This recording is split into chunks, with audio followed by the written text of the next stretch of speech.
Debout Congolais, unis par l'essor, unis dans l'effort pour l'indépendance. Dressons nos fronts, longtemps courbés, et pour des bons, prenons le plus bel élan dans la paix. Au peuple ardent, par les labeurs, nous bâtirons un pays plus beau qu'avant, dans la paix, citoyens. Entonnez l'hymne sacré de votre solidarité, fièrement saluez l'emblème d'or de votre souveraineté. Congo, don béni, Congo, désaillé, Congo, au pays Congo, bien-aimé Congo, nous peuplerons ton sol et nous assurerons ta grandeur.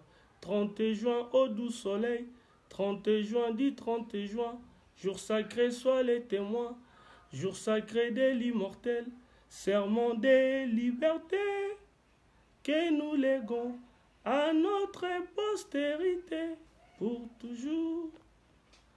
Bonjour bien-aimés, bonjour chers compatriotes, chers amis. C'est bien moi, votre frère Lucien Gando, un des activistes, combattants, résistants, tout ce que vous voulez, politique, de la diaspora congolaise de France. J'ai décidé de faire cette vidéo ce soir, afin de parler d'une situation qui nous paraît un peu triste de la part de frères qui se croient plus patriotes que nous autres. Donc voilà. Donc je ferai cette vidéo en lingala. Donc désolé pour des gens qui exigeront que nous puissions parler en français. Ça concerne vraiment le peuple congolais. Donc si tu es congolais, tu fais un effort d'écouter les messages en lingala. Parce que nous sommes des Congolais. Nous avons notre langue. Nous ne sommes pas contre de tous ceux qui parlent le français tout comme l'anglais. Je suis polyglotte. Je parle l'anglais tout comme le français. Mais j'aimerais vraiment m'adresser à nos frères qui s'attaquent à notre plateforme, précisément à Shekina Katalai, un chroniqueur de Londres, congolais de Londres, et tous les détracteurs. Beaucoup de frères de la diaspora qui n'ont pas la maîtrise et qui ont la mauvaise lecture sur la politique internationale et la situation politique au Congo. En gros, ils n'ont pas la maîtrise des enjeux de l'ère. Et je vais leur répondre. Je vais leur répondre parce que le peuple congolais a monté Mamabé. Les Congolais a yebi nini alingite surtout bata poto ba amité Mamabé kolikana batbaza na Kinshasa. Alors, j'ai décidé de faire cette vidéo pour répondre à Ndeko Nabiso, Shekina Katalai, qui s'attaque à la structure Nabiso,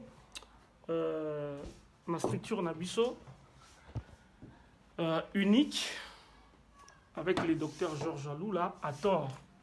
Parce que les Congolais aujourd'hui, ils s'attaquent à tout le monde qui s'élève, qui se dit il est politique, il a un projet politique pour le Congo qui va aux élections. Bandeko, Bundi na diaspora na bino. Vous avez plus combattant que Bissoté. Vous avez plus résistant patriote que Bissoté. Et nous autres, quand nous descendions les rues de Paris, Toté Nabari à Londres, la capitale Union surtout, pour dénoncer, Missou Soutandé comme on a bino, Missou tout le monde a binoté parce que vous avez un Facebook trop actif. Mais non, pour un bateau, vous avez un Facebook. Nakoyeb Sabino Webotika Makeleli parce que Boyebi Nini Bolingite et puis Bolinga Congo parce que ce Bolinga est Congo. Bonga Bosukara na Facebook. Bonga Bosukara na Facebook. To libérer Congo na Facebook, mes chers amis. Il faut tout quitter. Il faut tout quitter la Mboka. Maintenant, pour répondre à Shekina Katalai et à tous les frères au Baza Kosolo, Bazolo Baki Baza ba résistant, le Congo est occupé. To panza poke to lobela pe mambango occupation congolaise. Congo est occupé depuis la nuit des temps. C'est normal, les athées parce que Tozaba Bogar, Congo est occupé parce que notre pays regorge de minerais stratégiques et de métaux rares. Babé des terres rares pour la chimie. Babé des terres rares. Congo est des terres rares et belées. Chers amis, Tolobi Congo est occupé. Tout le monde dans la diaspora, il y a des gens qui nous ont parlé. Il y a Pongia Babébé. Le Lopéana on a la sec. Parce que la monnaie congolaise a monté à Mabé. Batoualobé mamba Pongia Babébé. Congola la Pongi, Toko Benana Kabila. Bamisu Babibi Sotoza na Samaï. Et c'est ces gens-là, ils se croient plus patriotes que nous autres. Chers amis, moi, Lucien, suis venu en Europe. Je n'ai jamais fait des faux chèques. Je n'ai jamais escroqué personne. Mon casier judiciaire était vierge jusqu'en 2015. En 2015, qu'est-ce qui s'est passé? Il y a eu Charnier de Maluku. Kabila et son gouvernement ont tué des Congolais à Kinshasa. Ils les ont mis dans des fausses communes. Moi et des amis, des patriotes, nous nous sommes levés, on a débarqué à l'ambassade du Congo à Paris. On a mis du ketchup à l'ambassadeur, M. Ileka. Nous n'avions pas mis du ketchup pour le plaisir de lui mettre du ketchup. Parce que pour certains, il fallait les tabasser. Et pour d'autres, on ne devait pas les tabasser. Comme moi, j'ai dit, on ne les tabasse pas, on ne les brutalise pas, mais on s'attaque quand même au symbole de l'État. Parce que c'était ça l'objectif. On lui a mis du ketchup. On lui a aspergé du ketchup. Et dans les ketchup, c'était pour dire quoi? C'était pour symbolique. C'était symbolique. Asperger du ketchup à l'ambassadeur de la RDC en France, c'était symbolique. C'est-à-dire, on s'attaque au symbole du pouvoir. Parce que c'est lui qui est le représentant de Kabila ici en France. On n'avait pas à les tuer. Parce que les tuer, ce n'était pas Kabila. Si c'était Kabila, on pouvait bien le faire. Mais ce n'était pas Kabila qui tue les Congolais. C'était un individu qu'on a placé pour exercer la fonction étatique. Et dans cette fonction, il est ambassadeur, on l'a aspergé du ketchup. Et du coup, qu'est-ce qui s'est passé? Quelques heures après, la police a débarqué, la police française, on nous a arrêtés, c'était garde à vue et tout. C'était plein d'histoires, c'était un procès au tribunal de Paris. C'est là où moi, Lucien, je me suis vu. J'ai vu mon casier judiciaire se salir à partir de ces jours-là, de cette date-là. Donc, vous qui vous dites des généraux, des colonels, nanani nanana, hein, on ne vous a jamais vu avec des armes aller tirer sur Kabila. Alors, vous devez vous calmer. Franchement, Bandeko, vous devez vous calmer.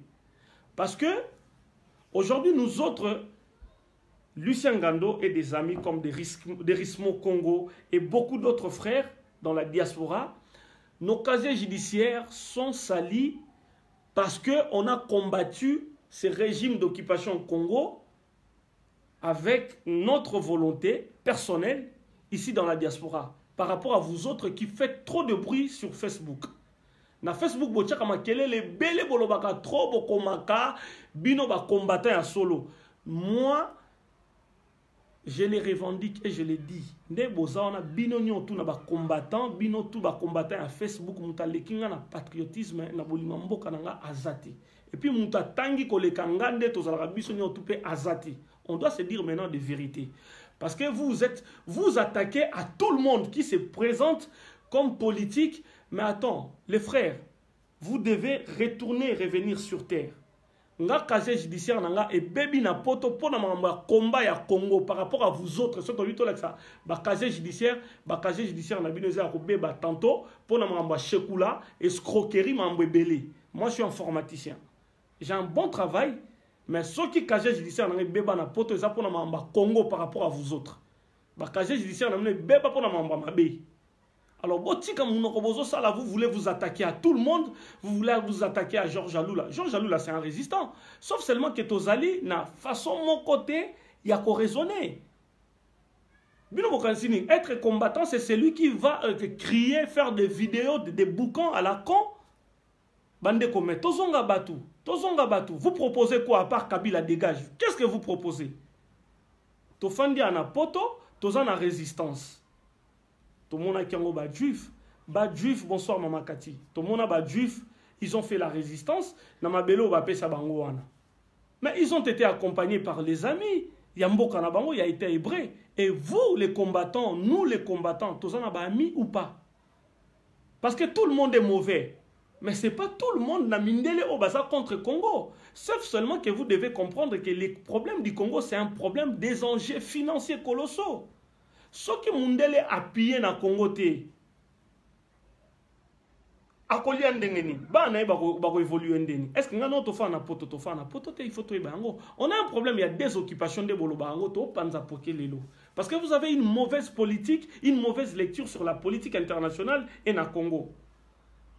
Chers amis, au moni bino batunyo ba Shekina Katalai, hein, général Bamouela, tout le monde là, notre ami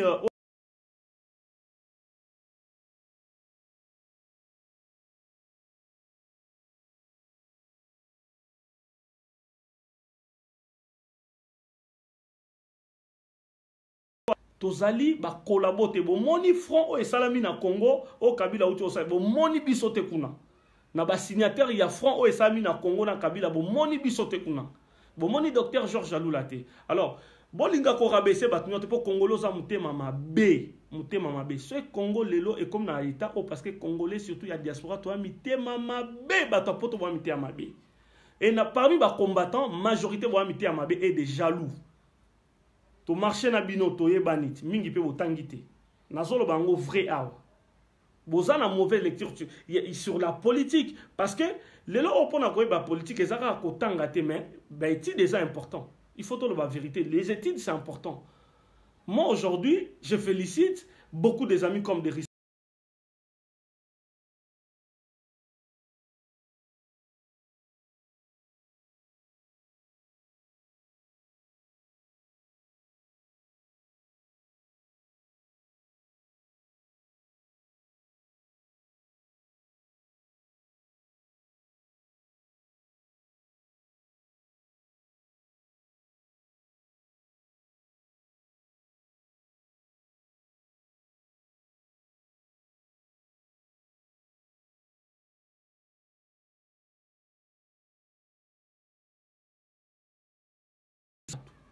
Docteur Georges Aloula a sali bino nini.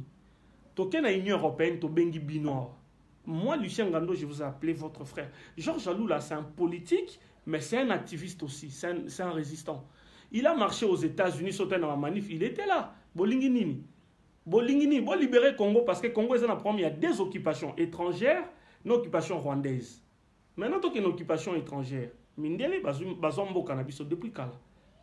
Mais il y a un terme déjà pour empêcher Bisoto de se développer. Bande koto zonga batu. Lelo oyo tolobi ke mindele bazu biso monisco ezakunezo piller na Congo. Oui, c'est vrai, bazo piller. Mais ce qui biso toza batu, to yi ba intérêt na biso. To salani. To so mamanduki, to développer mboka na biso. To sali makambo o esengaka keno mboka ezala développer pour lobi nango pe adversaire na bino abanga bino. Nous on a quoi? On a l'uranium. Est-ce que tu as vu Valère Nango?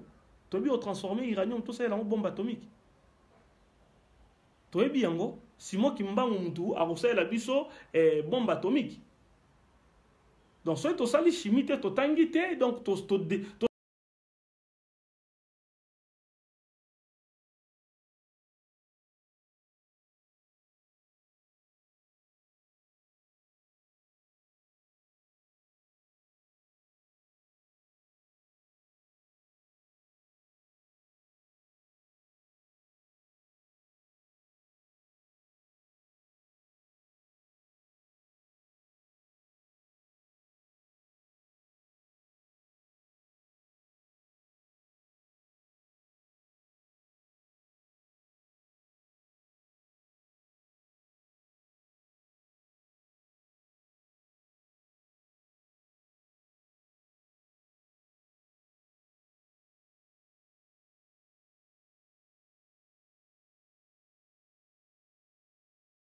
kimité amabe.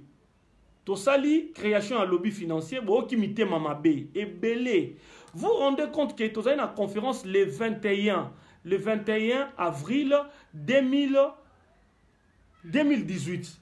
Tu as organisé une conférence pour la création, il y a lobby financier à Paris. Et le même jour, c'était le même samedi, il y a enterrement à Foukou. Le Congo est aboyé. Nabeta auto.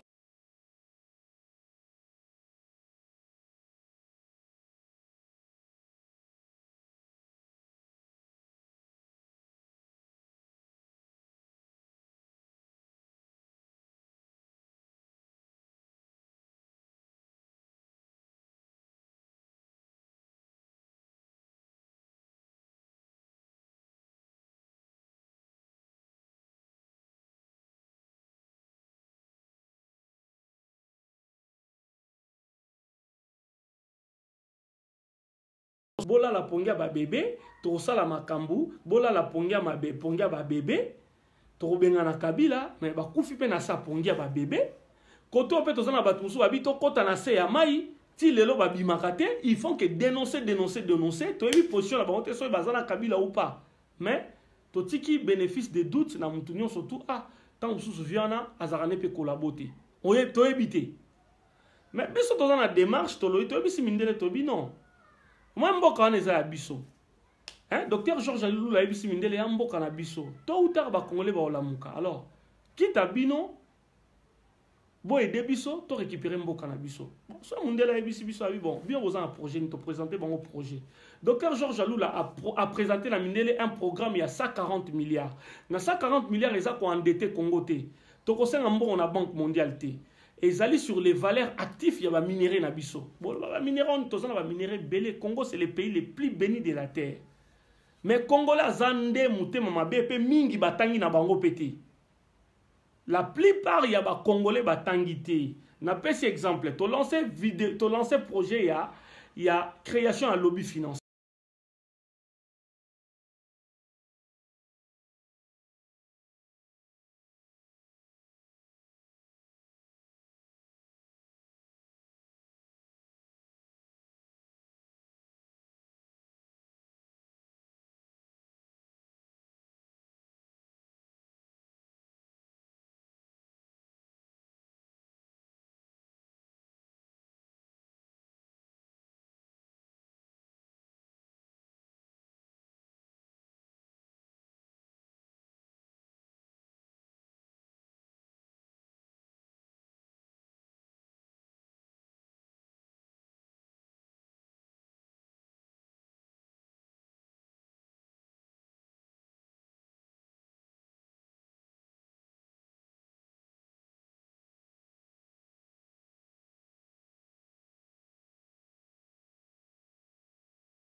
Garantir paix.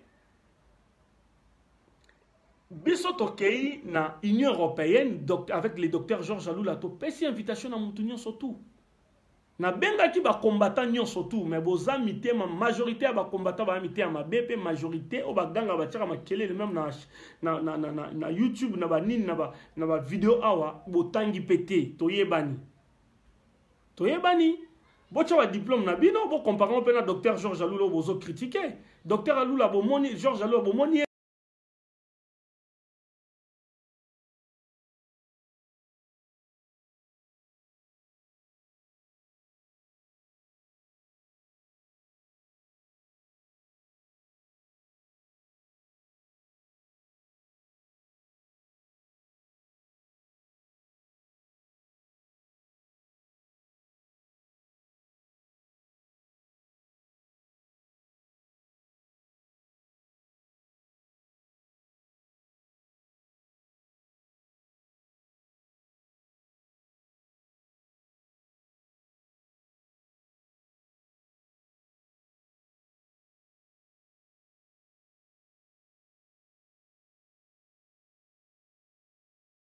en otage, ba monike mingi ba monike bazu mettre Gino Will, bazu en otage, ba monike bangoné bazo contrôler combat, na poto bazo contrôler rien du tout. Parce que mindele jusqu'à présent ba lesquels biso mayele. On a proposé, projet n'a proposé, il y a lobby financier création, il y a lobby financier. Tu as 16 millions na diaspora, soit tu as 1 euro, tu as 16 millions. Congolais ni a Tchembongo. Tu as ce qui une affaire de 6 personnes, 7 personnes, maman est à Londres, France, tu as Bambongo. Et ça, ce qui 530 euros, tu les donnes à Litchi.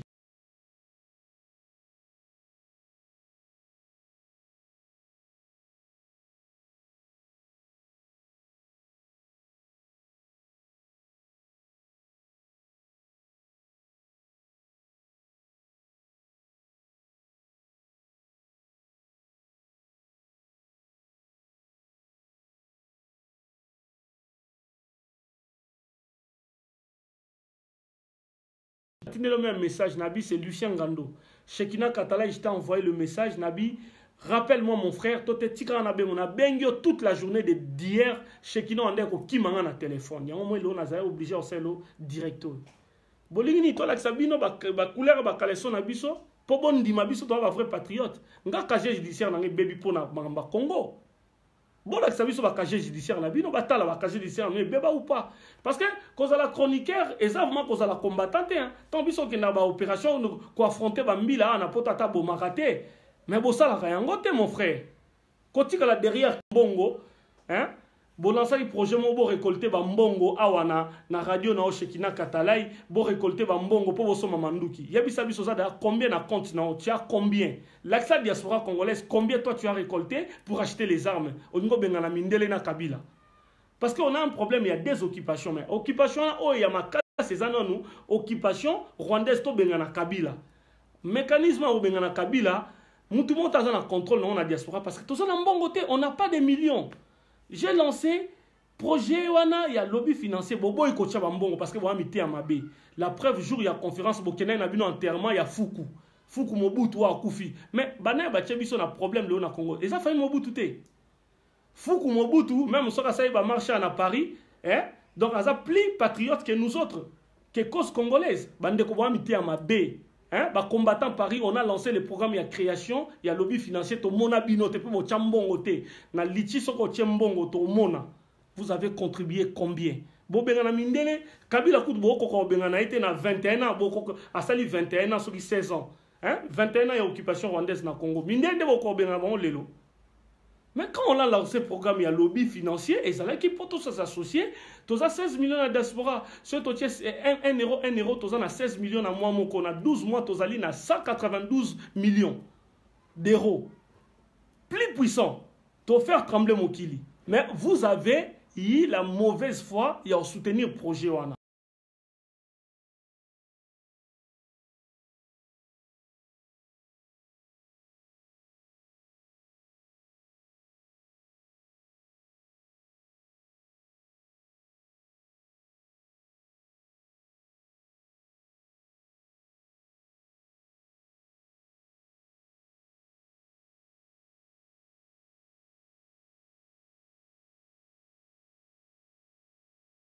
Mais attends, depuis bakota samai, hein? Batouana bino bozo soutenir, bazana makila ya ba Congolais na maboko, depuis bakota samai, ça fait plus de 15 ans, babimakate na samai.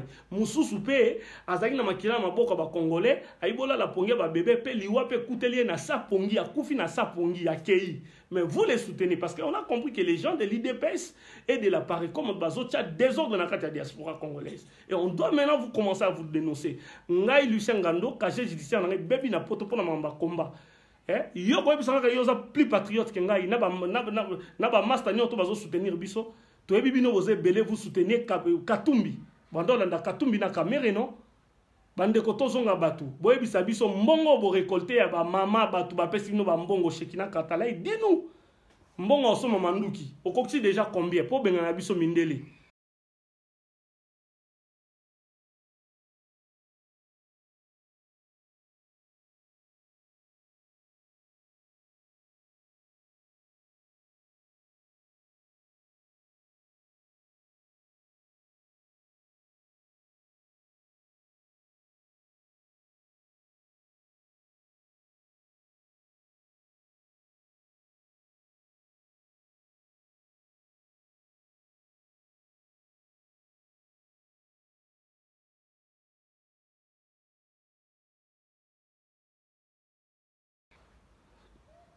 après la Seconde Guerre mondiale, les États-Unis ont prêté l'argent à l'Europe pour son développement. Mais l'Europe est développée. L'Europe est occupée par les États-Unis. Pourquoi tant l'Union sur les États-Unis qui n'a pas guerre, n'a partout sur la guerre, l'Europe est l'andaraï? Pourquoi? Et c'est une occupation. Beaucoup appellent Marine Le Pen à l'Obarango.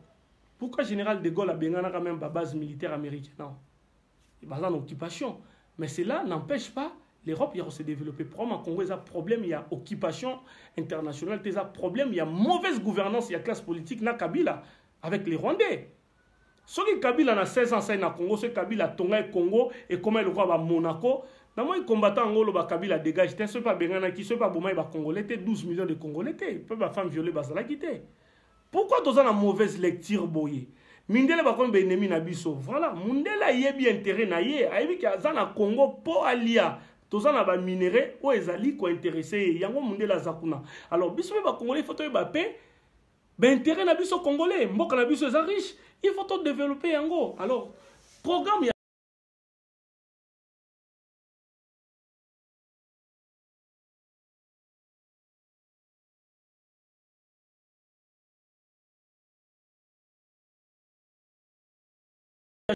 Congolais kolia bien, Congolais kozala bien, Congolais kolata bien, kolala bien, Congolais ko développer mboka na Mundela monde ke muto azo raisonner a présenter programme il y a 140 milliards.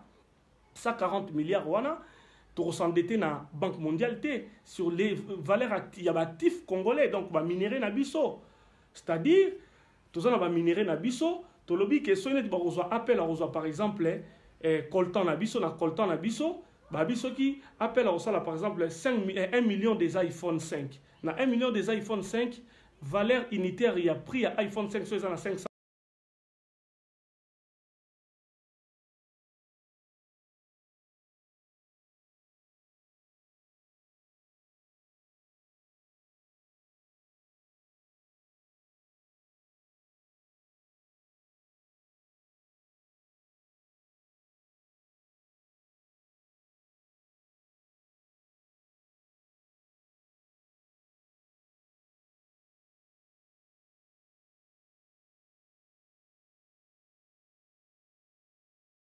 « 1200 €.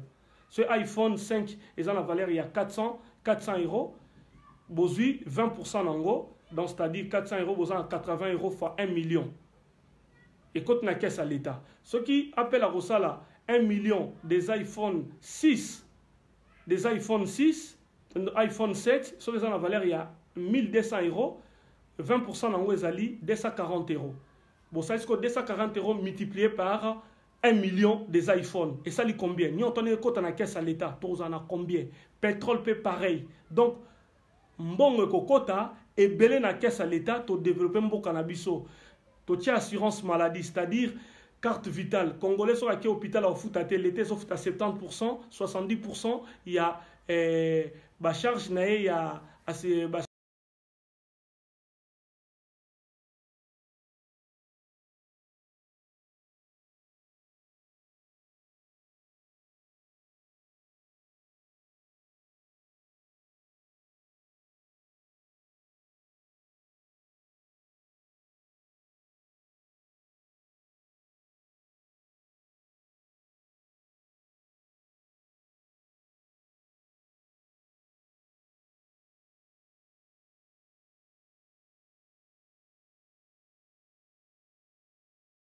La gueule tout ça là mais to linga rendete avec les docteurs Georges Alou la tolaxina mindele que non trop développer mboka ona ba aéroport et kozala et na ba aéroport et kozala belé ba autoroute to rotonga ba HLM pour les étrangers, c'est-à-dire tant que tu fout à l'étranger na fin du mois 60% il y a salaire na ezo qui na loyer mbongo ezo kota na caisse à l'état azo fana ba étranger ba fana ba HLM et ba congolais to tongeli bango bandaku Ozosa musala bazo kata mbongo ndambu na entreprise ozosala po ndako ane tikala ya yo.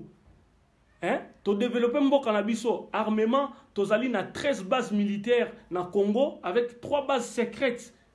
Donc ennemi en qui ko attaquer bisoté. To bête à tout moment, toza ko obligé to tomber la avion de chasse na bisoté à partir quand il y a Congo avec la dissuasion, to qui ko bête à n'importe qui à partir il y a Congo parce que toza na arme nucléaire. Mais bien aimé Ben, mes chers amis, bolingi nini. To bengana mindele sikoyo. Vous avez quoi? Kadhafi mtaleka bino kuna mbongo. Akoki mindele te biso to koka mindele sikoyo. Vous avez quoi? Bon la biso ba mbongo bo récolter. Shekina Katale avec tous tes amis bo récolter auprès des mamans congolaises. Obozu ba mbongo ba boso mamanduki. Bon la biso bozana combien boko kisi combien? On a droit de savoir aussi cet argent-là bochango wapi parce que biso na lichi avec programme il y a création à lobby financier mbongo ezomona na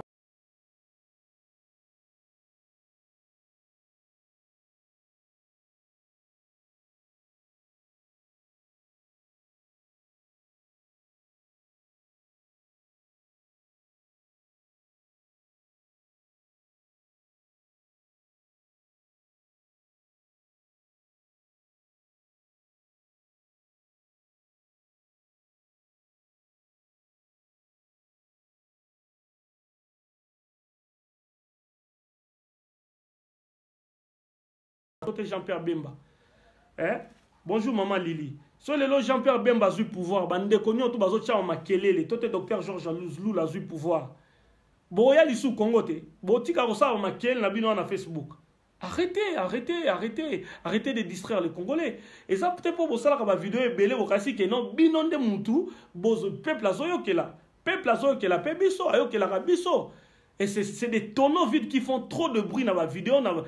Air Nyo sorti bolingo ko chauffeur mitou ya batou. Bon là c'est sur ba casier judiciaire na bino. Na combat et baby pourquoi? Tout le monde a ba casier judiciaire na bino. Bon les kinga lycéen ngano na docteur Georges Loula avec tous les amis tous en ba noble de Jésus, na belé ya ba combattants, des guerriers tous en na bango bo l'équipe na patriotisme té. Mais ce monde là lobby le la son service au pouvoir na maboko na biso ba congolais. Mabeza api.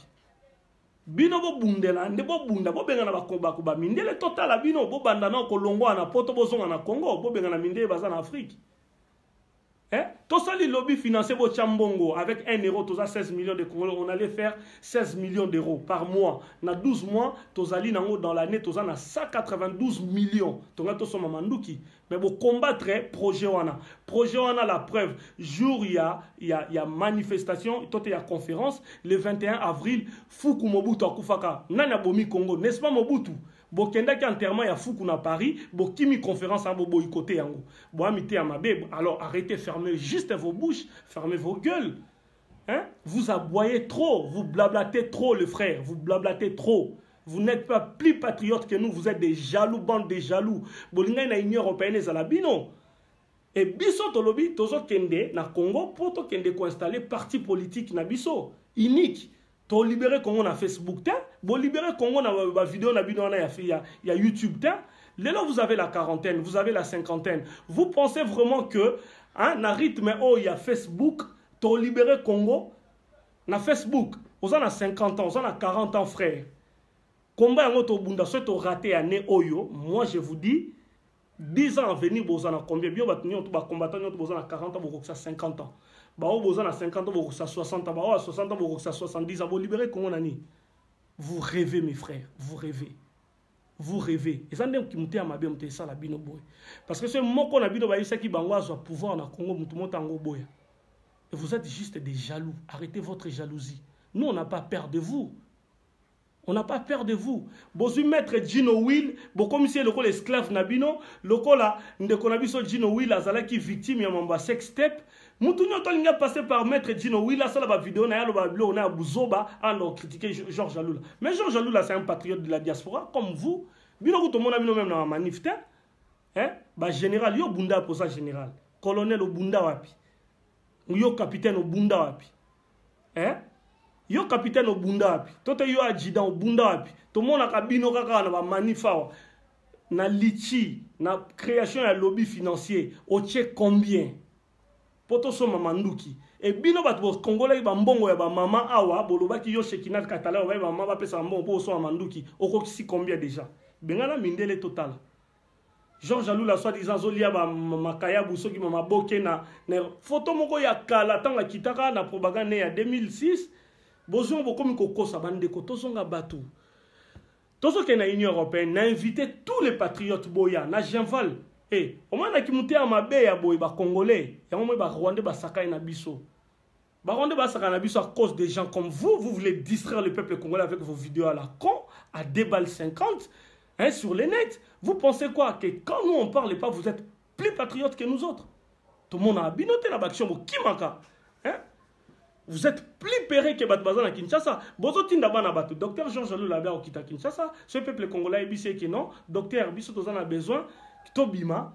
Akobima na peuple. Tobi tokebe élection na Kabila te. Tokena Georges Alou Labia kebe élection na Kabila te. Oh, et comme il dit sous son nom.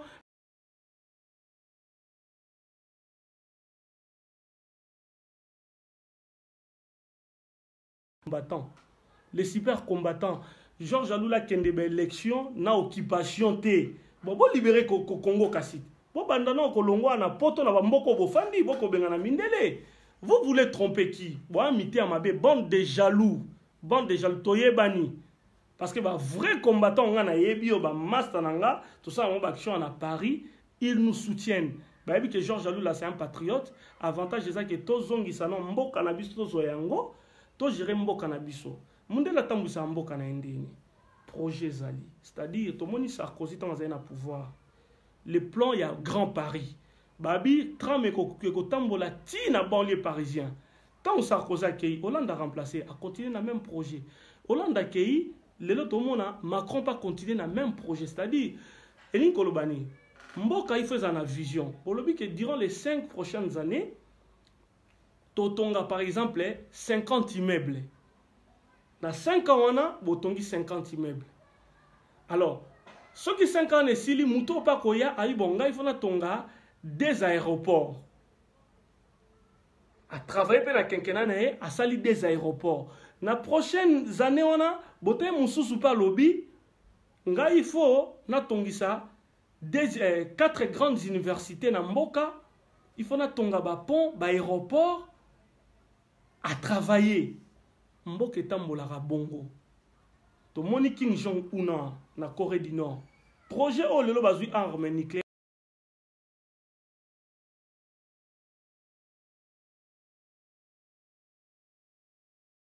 Yo président Kim Jong, soki 5, soki 6, yo retravailler construction et un laboratoire chimique. Papa n'a pas travaillé, encore qu'on a pas travaillé. Bon, au moins, un successeur n'a a retravaillé achat, il y a un matériel.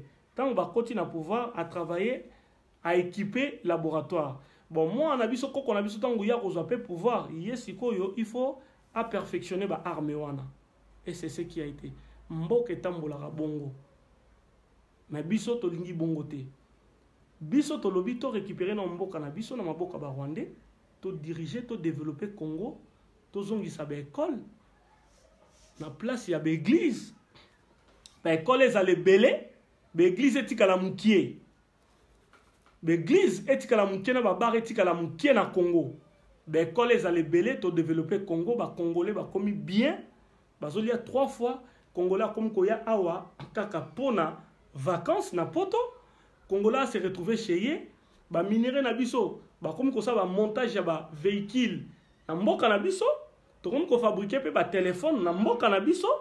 Congo est comme développé. Ce ba na biso ba combattre mindele dans 200 ans, dans 300 ans wana bango.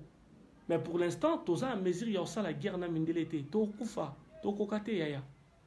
To botika lukuta bozo sala wana. Boza na quarantaine d'années. To sala combat na mindele toza na combien? Toza na million parce que la guerre c'est l'argent.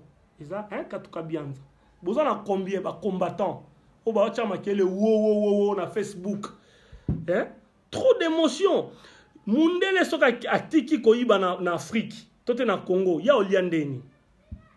Soki lion a bomi antilope te. A oliandeni. Et tout ça vous ne comprenez pas. Mundele azana son monté parce que ceux qui jouent lion ko ke la antilope parce que lion azali carnivore, ali a misuni pour vous comprendre, hein? Ba to ba comprendre. Ceux qui lion allié ayokeli antilope mawa, tote mboloko mawa. Ya oliani survivre était. Donc pour survivre, les lions sont obligés de tuer l'antilope. Et ça par exemple à ma bête ba sala bon. Mundele après la Seconde Guerre mondiale, ba mona que ils ont la technologie, ils ont l'intelligence, mais pour ba développer ba lia mwambongo, ba zala bien ba vivre, il faut ba piller Afrique. Ils sont prêts à tuer. L'homme blanc est prêt à tuer pour ses intérêts. Pour n'allier sa bananaye. Alors, biso va congolais, il faut que ça soit comme appelle prêt à tuer pour protéger maintenant ma minerai na biso pour ba pe ko yiba yango te. So ba ko ya to négocier na bango. Yango moi na sa publication on a lobby.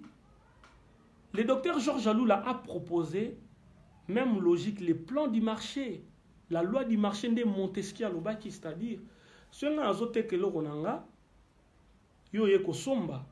Du moment où yo zui aux en intérêt au trouver bonheur na l'oronga na tekelio penga pe na trouver bonheur na mbongo yo pesinga on va plus se faire la guerre. C'est ce que disait Montesquieu.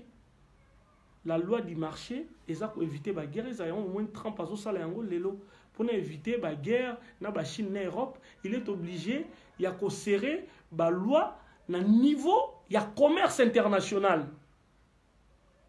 C'est ce que disait Montesquieu. Et c'est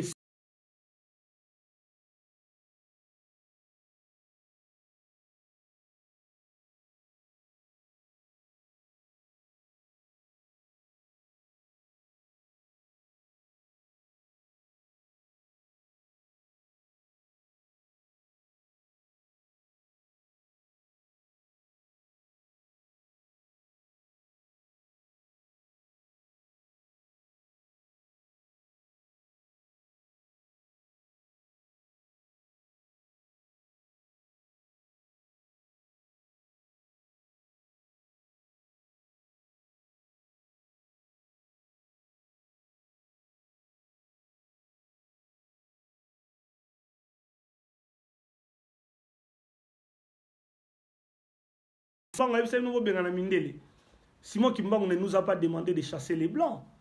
Et parmi les Blancs, ce n'est pas tous les Blancs qui veulent le mal des Congolais. Hein? Donc, biso tozo banga binoté. Bato ba chroniqueur, il y a chroniqueur, il y a Facebook, ba chroniqueur, il y a nito banga binoté. On se respecte.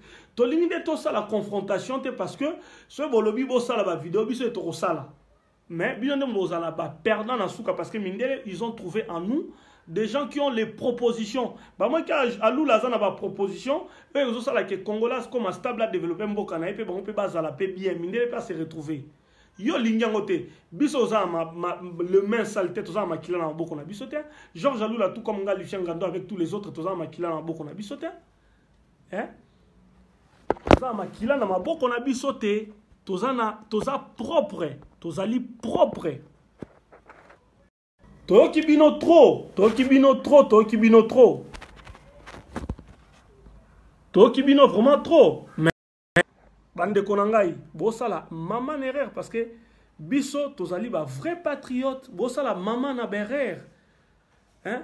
Moutazu plaisir ne yosa ba vidéo yako banda o critica Georges. Mais vous critiquez Félix Tshisekedi. Félix Tshisekedi a pris l'argent, a eu l'argent et n'a dialogue. Il roule pour le pouvoir qui est en place pour l'occupation. Pourquoi est-ce que Monsieur Ngazolo Bayango il est temps que les médiocres dégagent?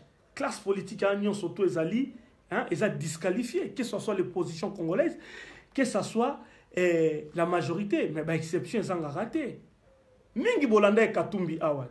Pourquoi vous voulez critiquer tout le monde à se présenter? Bolingi Toyem Sabino, c'est qu'il y a comme vraie histoire dans Katia Masolo Tozo Sala. Toyem Sabino en côté. Mais lobby, bon félicité Bisso. Bon, ça l'a surpris. Donc, demain, si nous, to komi na niveau ya kozwa mboka, to botola na maboka ba Rwandais. Ndeko na boya lisu Kinshasa te, Motuna. Bo tikala bo banda ça va marche que Alou la dégage, Alou la dégage. Vous trompez qui? Hein? Vous trompez qui, mes chers amis? Vous trompez qui? Hein? Bolingi ko kritika ka bandeko, ko kritika ka bandeko. Ndeko mo ka lobi awa, ndeko rosa yuwa, la guerre inutile est lancée. Hier, nous étions ensemble contre les talibans. Alors aujourd'hui, les mêmes résistants se tapent entre eux. Or, le vrai problème du Congo est déplacé sur le bon mauvais gouvernance. Ce n'est plus l'occupation. Donc, confusionniste pays. C'est bien. Nazo répondre. Parce que les Congolais ont une difficulté, il y a des mots. Les mots de la lecture, ils ont chauffé. Hier, nous étions ensemble contre les talibans. Alors aujourd'hui, les mêmes résistances se tapent entre eux. Or, le vrai problème du Congo est déplacé sur le mauvais gouvernance. Ce n'est plus l'occupation. Donc, qui peut nous expliquer le vrai problème? Ndeko nyonso akomi ngai naza danze koleka bango. Ngai naza natu ngai nde na kosala boye. Est-ce que nous savons pourquoi il y a 12 millions de morts, mais les étrangers savent alors que nous Congolais nous ndeko nanga Ross. Moi na bolingo nyonso nazana envers yo hein, même si na ebio boité physiquement hein, botika. Naloba lingala, naloba en français hein. Nalobi yango bien. Tous a des problèmes, il y a des occupations dans le Congo. Eh ya. Tous a des occupations. Et le raison pour ma biso Congolais to comprendre raté, to ligne critique. Moi c'est beau, hein, bo fandi na groupe moko boye bolingara batute, bolingara pe batute, bolingde binonde bo réussir. Mais ceux qui peuvent nous confondre binonde ko bo beta maboko lobby. Na bit Congo, na répondre, hein, na reprendre les sources. Na lobby, proma Congo ezali occupation kakate. Na bande na lingala po ka bien de ko Ross, papa Ross. Comment on est nani? Ross nani? Oyo ka bien. Rossman Manza Capitao. Na lobby yango bien, tous un problème d'occupation, ils ont deux phases, rwandaise na occidentale. Mais le plus important, ils ont pour ma biso pour l'instant, au biso tokiko bengana, ils allaient rwandaise. Okingai. Alors qu'on va dire ma mauvaise gouvernance, parce que na lobby ma gouvernance, mauvaise gouvernance na sens ni. Na lobby lelo oyo Kabila bomi aza rwandais, c'est l'occupation rwandaise. Abomi ba ebi ko diriger mbokate, c'est la mauvaise gouvernance parce que to lobango ngana yo biso to ba Congo to ba so Kabila bongisa mboka na mbel lelo mutuma lo barate. C'est ça la mauvaise gouvernance ba ebi o jireta parce que encore cause à l'étranger. Certes, ceux qui na 16 ans à Sali, Congo comme le roi ba Dubaï, na ngolo. Yo ngolo ba, ngolo mambo ya Kabila dégage. Engeza sixième sous mon frère. C'est là où moi je suis en train de parler. On a dit ba Congolais mingi na ebité ba niveau ni toza nango na mitu na biso tote to comprendre ni. On a dit que to tangi belé boza ba doctorat bo tangi me bo mauvaise lecture. Congolais a un esprit analyse te bo tangi me boza so ba récitation quand on ça les corbeaux et les renards so na tout ni même papa moko ya docteur na essayer la xinine awe ba na epeti. Parce que vous récitez trop bokanga ba phrase moko boyebi sens nangote sans analyse exacte. Tala, exemple la plus parfaite, donc un exemple le plus parfait, Yangoyo. À Lobi Makambu, il y a des occupations occidentales na rwandaises. Mais Oyo Toki ko libéré, Toki ko bengana, la force Toki ko sala, même avec les amis du Congo, ils allaient occupation rwandaise.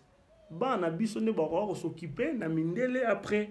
Parce que la capacité, on a retard. Papa Ross. Téléphone wana koko no tote nani Simon Kimbang tasala yango. Téléphone yo bengaka o sola kanon. Tote avion yo mataka. Toza réaliste. Arrêtez d'embrouiller. Ozana âge ni mon frère. Parce que si on a telle photo ozana dans les cinquantaines. Yebisa biso ozana combien? Oyo zana on a groupe na bino boni bo libérer Congo. Bo benga na mindele. Ofandaka na poto soit na Allemagne, na Belgique, tote na Paris. Zonga na Kisasa, benga na mindele total otondi mayo.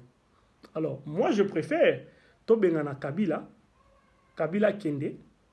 Alors, tout développer Mboka na biso, ne ba pays te salaka. Parce que, dans le lobby yango, après la Seconde Guerre mondiale, les États-Unis ont investi Mbongo en Europe pour le développement en Europe. Est-ce que l'on peut empêcher l'Europe de se développer? Même les États-Unis, depuis 1917, baza occupé.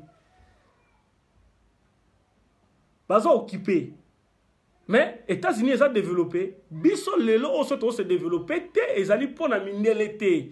Eza lokola ngai lelo soki yo papa Ross totende ko congolais, ozote ka télévision na yo, totoza na diamant na yo, oteki yango, ngana pesi yo mbongo. Obi andeko lisi ngande za boy na te ka diamant na ngai ya 20 carats na te kango 1 million d'euros. Na pesi yo 1 million. Olingana ebisa ke non sombela mwasi na oliputa totenga lusena ebisa somba lupango sombela bana mbetu matela tote tia peinture na salon na yo so yo moko ozana idée wana te nga sombi diamant na kei c'est ce que font les mindele soka ya yibi na parce que biso zoba c'est ce que je suis en train de dire. Alors biso To bundana nous pour la force automonique non toki ko renverser dans les alliés l'occupation rwandaise, c'est ce que je suis en train de parler. Alors arrêtez vos conneries. Hein, quoi, comment dit Bouzo Baté Namir Nanga, parce que vous racontez n'importe quoi. Vous faites la mauvaise lecture. Et ça va comme le mais non, je vous dis la vérité parce que vous ne comprenez rien du tout les Congolais. Surtout il y a poto bozami tema mabe. Yebisanga yom tozo ba yo bundisa ba mindele sikoyo. Na la sai projet à lobby financier ah to cha 1 euro 1 euro. Tu as participé à combien? Lelo Congo ezana problème toza na lelo ezana Mobutu te. Tomoni Fuku a Koufi à Paris. Le jour où nous, on a fait la conférence sur la création d'un lobby financier, beaucoup de résistants, des patriotes, ils ont boycotté cette conférence. Il y a création d'un lobby financier Burkina na Matangaya, Neve ya Mobutu. Moi, place Bozamité à Mabé. Le lobby pe Kabila pe à Rolongwa. Après 10 ans, 5 ans, Kabila pe. Alors ça, il s'appelle staff. Les mêmes Congolais, vous allez les suivre. Nde Bolandi Katumbiawa. Alors arrêtez de saouler le monde. Et moi, je comprends que Mingi Bozo en école. Parce que vous ne comprenez rien. Nous allons peine dur avec vous autres. Retournez à l'école parce que vous ne comprenez rien. Bon, critiquer Georges Aloula, à te qui mboka te, te qui m'a belé à Congo te, ce qui nous a sali qui lobby, tous au pouvoir na Congo, tout en déconabiso Jean-Pierre Bemba, tout en nani au Congolais à Kozoyango, mon frère Bisoto qui t'a mboka, on s'en fout de vos vidéos à 2 balles à la con, à vos analyses à 2 balles. Ce que le Congo est occupé, c'est vrai, le Congo est occupé, Mindele va occuper le Congo. Nanga est bien noté. Et alors, maintenant on fait quoi? Tout chambo on soit mandukit. Poutine coûte un tazan avec armement makasi. Azo ka osala frontal na bangote parce que yebi ke soka kesiko eza somo. Parce que na guerre il faut vous appeler na alliés. Pays OP, attends, baza Europe de 27. En Europe de 27 aux États-Unis, Canada, basali 29. Yom tout monde au 29 pays. Il faut le caper balier au salapé contre point pesala. Vous avez la même puissance, il y a dissuasion.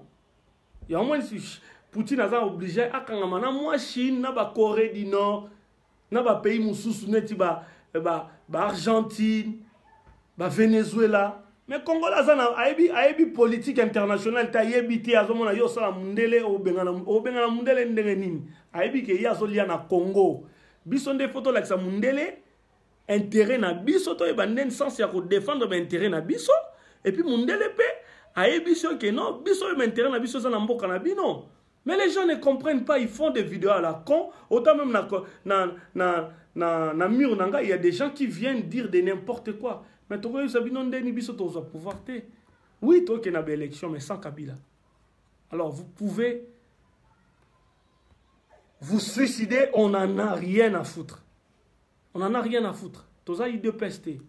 Tu as eu deux pestes. Tu as eu mbongo ya Congo. Tu as eu on a des projets.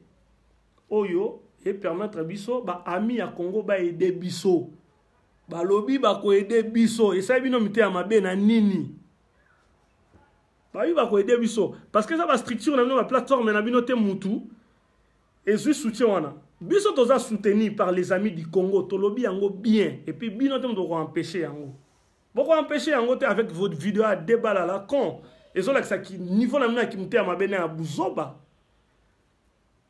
hein ni tout ça qu'on a niveau de la guerre, parce que ce qui est la guerre frontale, il n'y a pas de vidéo, tout ça la main. Peuple congolais, il y a des choses. Il y a des choses. Il y a des choses. Il y a des choses. Il y a casier judiciaire na bino, ah on a potonde to bundia na poto, casier judiciaire. Et bah vrai combattant ou bazolo baté, bah vrai auto ebi les vrais, on se connaît. Les vrais se connaissent. Et ça bino to bochara makelele. Et ça te pour na manif au simbaka caméra. Au simbi caméra, tout appareil à photo, le bio combattant. Combattant tendeko, ça combattant. Les vrais combattants, c'est nous. C'est nous, nous autres, des vrais patriotes. Et puis, nous tous ça là. Vous avez une mauvaise lecture. Pour combattre l'occupation rwandaise, occupation occidentale, bah, on a vu ça comme un niveau économique, mokona mindele, niveau de technologie égale, égalité. Quand on soit après 200 ans, bah, on sait yango, mais tout développer mboka tout que là-bas on a biso niveau wana de vie ya bien, to développer mboka na biso to botola no mboka na maboko ya ba Rwandais botika ba polémique wana ya pa pamba occupation occidentale mais allez chasser les Français, allez chasser les Belges, les Américains na Congo total bino bo banana kolongwa na mboka na bango hein. Pourquoi les gens comme le vieux Ngwanda ils parlent même pas, ils parlent pas, ils parlent pas, pourquoi? Parce que bah Monique Georges Alula a sa démarche moko ya bien. Pourquoi est-ce que d'autres ils parlent pas? Et nous on critique personne hein.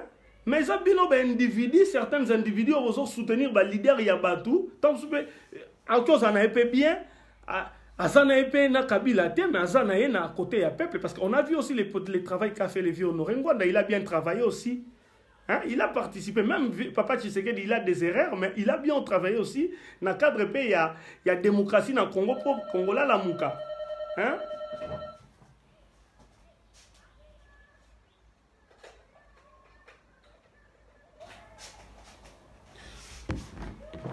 Pour Congola la muka to même Papa Tshisekedi a sali boulot na ye.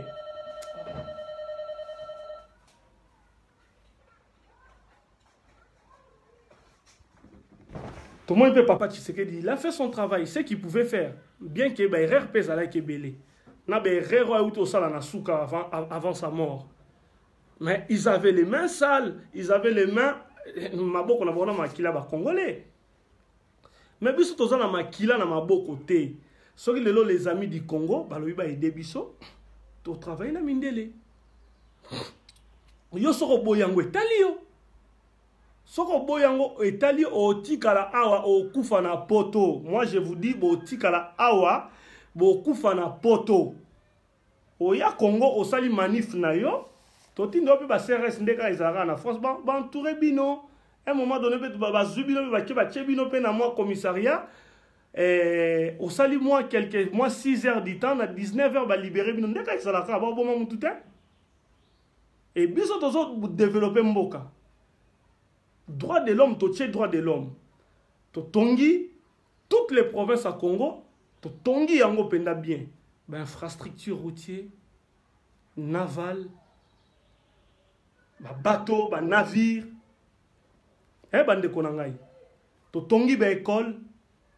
Donc c'est-à-dire, ce qu'on fait en matete, lemba bozana université donc matete lemba ngaba bazana université moko ya munene ezali.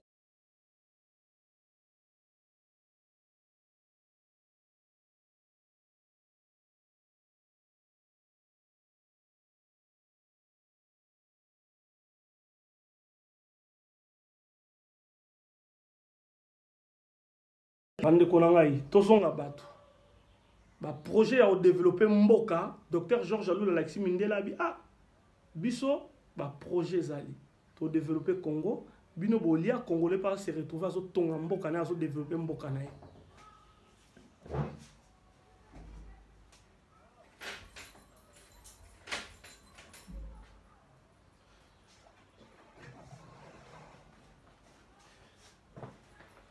Mundela Monique, Moutou a réfléchir.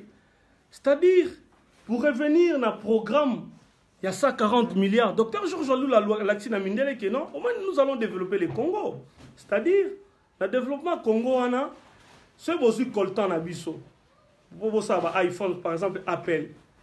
Habite non, on ça là, par exemple, 1 million, il y a iPhone 8. iPhone 8, total valeur marchande, on a marché ça 1200 €. 20% en gros, il y a prix unitaire et Zali, na 240 €. Fois 1 million d'iPhone 8 au Basali, et ça comme 240 millions. To landeli ba on pe na iPhone 5. To landi pe koto Samsung. Samsung a bien sali 1 million, il a compté dans zone, il a sali 1 million par exemple, il y a telle marque, il y a Samsung, et ça par exemple na ils ont 900 €. Bon, Bissotolobi na 900 €, 20% il y a 900 €, et puis c'est combien? Un calcul mental. Et puis c'est 180. 180 fois 1 million d'iPhone et de Samsung, et ça c'est 180 millions. Bon, on aura des milliards dans la caisse, il y a l'État. Mundela dit, ah, bateau baza maele. C'est-à-dire, Congolais qui ont développé Mbokanae, très bien. Hein? Donc, c'est-à-dire, sécurité sociale, nous avons un hôpital, on fout de l'autre côté, l'État, on fout à 70%, 30% de tickets en entreprise privée. Hein? Congolais, on a la carte vitale, 30% de tickets en société privée, assurance, tout le monde a une carte mutuelle, avec 30%, on va s'occuper d'un mois. Donc, pour tout Kabola, on va pas se retrouver. Tongi ba HLM pour les étrangers, bazo ko sa na Congo, bazo fa na Congo, na ba salaire na bango à fin du mois 60% ya salaire na ezo kenena na mbonga loyer ya ndaku. Ezo kota na caisse à l'état. To créer pe ba richesse en construisant des parkings parce que y a un homme de ça là qui mbongo pe kota pour ne pas seulement dilapider ba minerai ya mboka. Mundela teme bateau bazana vision, c'est des visionnaires, ils attendaient ko luka. Siko biso siko tozu ba camarades hein mindelo bazana besoin ya ko aider ba congolais to boya. So ezaki bino to te ba noko na no ba ndeko na no boya. Bonga boya. Hein? Bati ke la biso to gérer mboka na biso moko. Bango be bazana bazo zwa o bango bazwaka, ba pesa biso be o ba kopesa. Mabeza wapi. Congolais olingi ko koma maele était pourquoi? Bon, moi, je dis que vous avez une vidéo parce que vous avez une vidéo, parce que vous avez une radio à YouTube. Vous avez quoi? On va s'expliquer. Vous êtes trop jaloux, vous proposez rien. Mobutu a tué le Congo. Aujourd'hui, vous êtes fanatique de Mobutu et de Mobutistes. Tout bien. Hein? Projet, il y a lobbying financier. Tu as 16 millions de Congolais na poto 16 millions de Congolais. Tu as 1 euro bo telemelinga bo kamite mamabe. Misu babenga to sala on a cadre ya plateforme na bona ba plateforme na bango. Batamite amabe. Bobi ke bio ba vrai patriote. Bino bolingi Congo te. Vous êtes des rêveurs. Mes frères, vous êtes des rêveurs. Nga loba kango bien na lobby, ceux qui to sangisi mbongo to créer un lobby juridique, tous les avocats, qui attaquer les multinationales, qui ont des désordre dans le Congo. J'ai dit ça. Parce que les Mindele ont tout basé contre les Congolais. Mais si vous avez Mindela kuti boza zoba, baosani. Botala lelo na Botswana mboka lokwa ba Botswana ba Malawi, ba ibaza ko s'attaquer na corruption. Mais beaucoup de Congolais beaucoup de combattants boza batu ya aner to yebi yango. Moi-même on m'a proposé l'argent pour commencer la vidéo pour na ba combattants mais na boya 40 000 euros parce que là virement na bato aner. Et nombreux qui s'attaquent à Georges Alou là, bêtement, je me demande bozuba mbongo boze belé bozuba mbongo. Nga général, nga colonel, na fingi mutute hein? Hein? Naza contre Dombote. Na yo ki écoute peta sali vidéo moi bozoba. Mais boy, naza kaka koloba na ba colonel. Parce que bato ba robete la Dombo nazo banga pe mutute. Mais j'ai rien contre les frères. Nazo banga ba pesa ba titre, nga général, nga colonel, ngai sergent major. Bosala nini bozo manduki bokendo benga na Kabila. Arrêtez vos conneries, bokendo benga na Mindele. Vous faites quoi ici?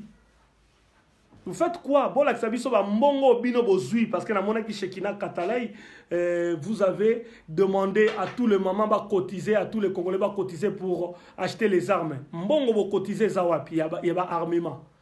Ce que même la publicité. Bon, la Xabiso attend na Kintsweki, na ba plateforme ba combattant, tout le monde ata et quand mbongo bozanango. O bozanango na manduki bo sombi. Base arrière e kozala wapi. Bo renverser Kabila neni ba élément eza wapi bozana ba élément ce mindele ba bengo ba bimisi bemba lelo to sepela on ne sait pas ce qui peut venir ce qui peut arriver bande konangai ba yambi bande kona Union européenne to bengi sibino na bengi sakibino te. J'ai invité tout le monde boya na Union européenne et suivez les discours. Bonjour les grands patriotes de Dieudonné Bovessé à Bruxelles. On a invité tout le monde. Bozala Kiwapi. Toi, Boyan. Bon, na Union européenne, il fallait Boyan, non? Il fallait Bomona. Georges Alou. Mais pourquoi Boza mité à Mabé? Georges Alou a proposé un projet. Biso bina projet na biso. Biso on va développer le Congo avec des projets. Tout le Congo n'a pas si. Hein? To professionnaliser l'armée congolaise. To développer l'école, l'éducation. Bino, vous proposez quoi? Kabila dégage. Vous proposez quoi d'autre? Vous proposez quoi d'autre? Parce que vous croyez des super résistants plus que nous autres. Mais attendez, on a beaucoup de jeunes Congolais qui sont ici en Europe. Ils ne veulent même pas nos histoires de combattants parce qu'il y a trop des abrutis. Trop des abrutis dans les combattants. Bouzoba. Na lobite ke ba frère nyo surtout baza bazoba, mais il y a plein de bazoba. Oh ba sali ba vidéo et ça que fingi sa combat na biso. On a beaucoup de jeunes Congolais ici, des jeunes filles, des jeunes garçons congolais qui font la fac ici, qui ont étudié, qui ont des diplômes ici, beaucoup. Mais bah quand on manif va congolais t'es pourquoi? Et bah combattant t'es pourquoi? Parce qu'ils ont fait bouzoba ça trop. Kaka ko critiquer. Et donc bondi marabatouté, to lembi bino. To lembi bino, to proposer lo kamalam bolingité, mais Kabila oumela na Kabila oumela. Kabila oumela parce que Congola amte amabe ba Rwanda ba oumela. A oumela na bon que ne peut ça la polémique lycée avec Kabila oumela parce que vous ne savez même pas interpréter même temps mtazolo bana linglang na bino mo lingala. Je me demande si vous avez un vrai congolais bino. Hein? Je n'ai rien contre les frères Shekina Katalaï, je n'ai rien contre lui. Mais na bengié plusieurs fois lobi aso ki manga na téléphone na tine même texto na bingande kono lycée ngando na Paris yamba appel na bengi na WhatsApp akimi ya boy na bengi plus de 5 fois na bengi na appel normal na même soke ko lianga abonnement na mais na benga eto sur la kimi. Mais mon frère, toi t'es pas plus patriote que nous autres wesh, t'es pas plus patriote na bino patriote bo sala ba likopa. On s'en fout de vous, on est des vrais patriotes. Tolobi yango intérêt na biso to ku fait l'intérêt ya congolais à la bien.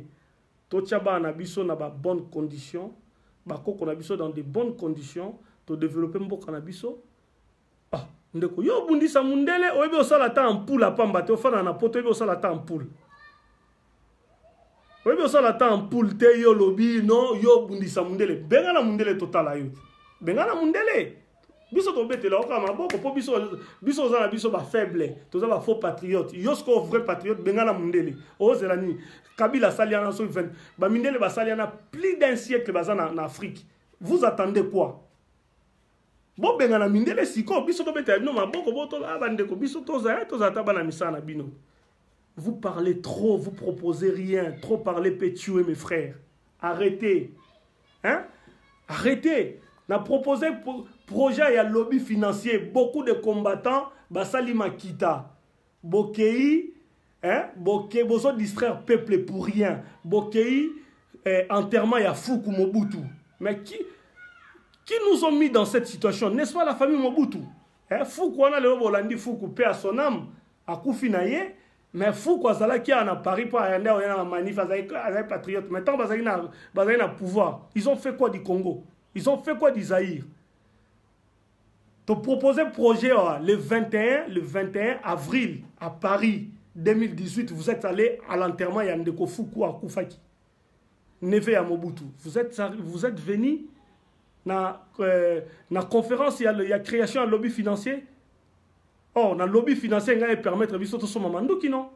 Mes frères, vous êtes des sorciers. Ndoki. Congolais, ndoki azaka te mutapumba na butu ya mutamute ya mabe. Mutamute ya mabe. Na zela bino bosa ba vidéo, to ça peut to lancer ba vidéo. Hein? Parce que to lembi bino, comment ça s'appelait mais lycée ozolo baté pourquoi bande ba combattre belé pe ba lembi bino, to lembi bino avec vos vidéos à débat à la con. Pourquoi est-ce que les jeunes congolais de la diaspora ne vous soutiennent plus? Parce que vous avez des futilités. Combat dans leader à Salarate, même chez les animaux, il y a un leader. Bolingi leader te bolingi mutumo alors. Ce monde là sali choix naï. Ma bezabi.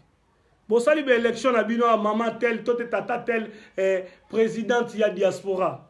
Mais tout ça ba Eric Moulalu to mo ba docteur Jean Jalou la ba Eric Moulalu ba sala qui était parmi ba candidat au sala qui na ba compte na bino na. Et Kirimoko ya batumo ba imba zo mettre Gino Will en otage ba moins que ba on bazana contrôle ya combat. vous contrôlez rien. Vous n'avez pas les contrôles. Même si vous avez ni non, il y a YouTube, vous ne contrôlez rien. Moi, dans ce circuit, il y a résistance. Je connais les dessous. Et j'ai de l'expérience. Naïebi les dessous. Et j'ai de l'influence. Et je suis connu aussi. Et beaucoup de frères me respectent. Naza, depuis 2004, Naz Litaka, dans le vrai, par rapport à vous autres. Vous voyez, sur le lobby, au sali moi, chaîne, je ne suis pas contre. Moutaza, chaîne, naïe, totenini. Mais, allez combattre Félix Tshisekedi qui mange avec Kabila. Allez combattre les autres, mais pas nous. Nous, on est dans la diaspora. Papa n'a pas koufi na août 2017. Nakita Congo. Nakita Congo. Bino amisu bozana ba faux profil bofinga Kabila na faux profil bokita Kinshasa non? Bokita Kinshasa. Biso amisu moi écoute mon famille na Kinshasa ezate. Alors vous devez arrêter parce que ça commence à énerver. Et ça va bien te battre entre biso ba échange jaboyi. Virulent, c'est pas bon. Mais il fallait qu'on réponde notre droit à la réponse parce que vous croyez plus patriote que nous autres. Vous n'êtes, moi, je suis plus patriote que vous. C'est bien, M. Bokita Kinshasa na Kinshasa. Alors, dès qu'on a vu ce Shekina, Zonga Nanzela, s'il te plaît, na respect Nazana, j'ai rien contre toi. Mais j'en ai ras-le-bol, il y a ma propos na eu. Vraiment ras-le-bol. Ras-le-bol parce que toi qui bino trop. Toi qui bino trop. La retour n'a pas de question. Lobby, ce qui Georges Lula est aux affaires. Toi, Jean-Pierre Bembo est aux affaires. Bozon ali sous Congo te. Pouvoir raisonner dans ma congolais. Bozon ali sous Congo te. Parce que vous faites trop de bruit pour rien, quoi. Trop de bruit pour rien. Et ça, mawa. Moi, ça me fait mal. Il y a au monde, de Komoro boye bon. Alobakana est bien. Asala mission est bien. Shekina Katalai. Mais bon, il commence à nous attaquer. Mais attends, au Bossani place, il y a quoi attaquer. Au Bossani place, il y a quoi attaquer parce que c'est des vrais patriotes. Yo, Bang Sabiso est l'autre côté. Au Bang Sabiso est l'autre côté. Moutoumouta au Bang Sabiso. N'a pas tenu tout va intervenir chez Maître Gino Will. Parce qu'ils veulent profiter du frère. Bah, si le frère a la position en faiblesse. Non, vous l'avez soutenu dans la sex step. Mais c'est pas pour autant qu'on a aucun consacré. Moutoumouta linga bima mamba konga mamba spirituel. Quel spirituel? C'est Kabila Bongsa Congo, on a 16 ans, Saliwana. Bon, on a un mamba Simon Kimba, on a un mamba spirituel. Arrêtez de distraire le peuple congolais. Les leçons mondiales comme un niveau qui a son pouvoir dans le congolais parce qu'à mon congolais va sérieux. On a travaillé et on a quitté niveau makamde commis. On a dit viens dans la Georges. Projet il y a béton.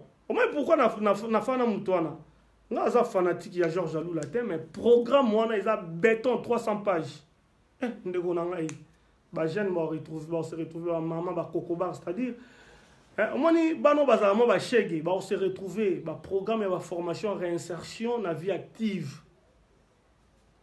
bon orphelinat ici là wa ba biloko maman langa yaki na ya kabola ba famille ba teko sila l'église ba pasteur bozwa misala na be évangéliste pour travailler. Alors yo pona jour ango yo ken d'église toto ken musala pour il faut pas foutre na fin du mois. OK l'église dimanche, OK non église dimanche hein? Mais la semaine tendenge comment na attends congolais muté à mabe muté ma to tika muté à mabe ba congolais diaspora to muté ma mabe bazo ki la biso muté à mabe parce que ba monique non nous on nous a reçu au parlement européen mais to ça biso non to na poto ba ya Mbappé binote. Ça démarche, ma beza. Bah Mbappé binote. Tobete abino maboko. Pas besoin bete abiso ba. So bo se mamba bien tobete no maboko. Vous voulez critiquer les gens là où il faut pas critiquer. Bon comment on looker là bas tout, bah problème. Boza ba ndoki, boza ba ndoki. Là je parle pas de Shekina, je parle de tout le monde. Oh, salut-moi, profil, comment pour le Georges Lula. On vous a fait quoi? Et hier, on continue à Georges Lula, à président à parti nanga, à chef nanga, chef nanga, nande tout le monde, lingala que chef nanga loba, il me paye pas, bisoto ça là dans le bénévolat. Ba foutara bisoté, bino bolanda ba politicien, pour ba appeler ça no ba 100 €. Au fond, na poto me ba ozolanda politicien ou Kinshasa, à Kabila 100 €. Vous manquez, vous êtes kilotés, mes frères. Ouais, ça chef n'a parti na biso. Georges Lula, chef de parti Nabiso. Ça, c'est normal, à président. Tu choisissais un parti Nabiso, mais on a un secrétaire général du parti. Dans l'OBC, par exemple, à Commis aux affaires, il y aura un secrétaire général, M. Cyril Amitar Kamanga. Nde tout le monde a ah. Tout le monde a le Tango Hollande Azalaki, secrétaire général du Parti Socialiste en France, Hollande est chef. Vous vous rendez compte, bassesse d'esprit. Hein,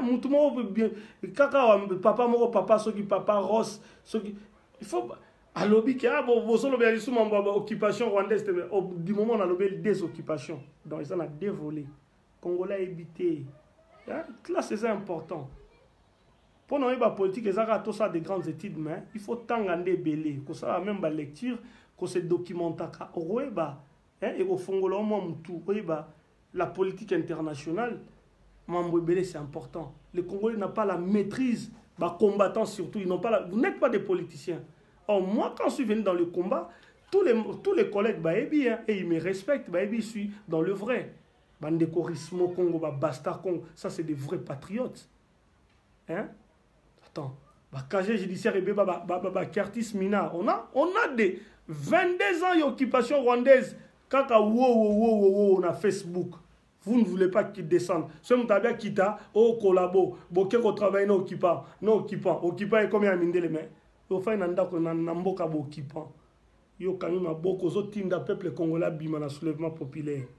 Vous êtes des aventuriers. Toi qui t'habilles son en tout. Na comprends est-ce que pourquoi baton peut comment au bois on va bien vous tinda soto bima, bisoto kufa po bino le bois on va pouvoir ba mité à ma baie. Bande de sorciers. Botinda bana batuba bima bino bokanga miawa to kita biso nyoso docteur Georges Lula biso possibilité ne pesa mil biso to kita biso nyoto to tchali ba bisa to kene même na Belgique apamba bozo banga bozo kima bondoze abo sala ba vidéo boko mo sala ba vidéo des vidéos à la con mes frères tozo père de maman ba famille na biso to ko kitata ba enterrement na Kinshasa te parce que ba tête na biso ko katama. Et bien, comme on sait, la vidéo à la con, attends, il faut arrêter quoi. Unique, les plateformes, ils ont réuni, les partis politiques, ils ont réuni, association, combattants, ils ont quatre, ils ont été combattants uniques, non. Nous luttons pour le pays, mais ceux qui m'ont dit là, ah bon, biso sali berrer na mboka na bino, ceux qui ont une chance de se rattraper. Ma bezapi.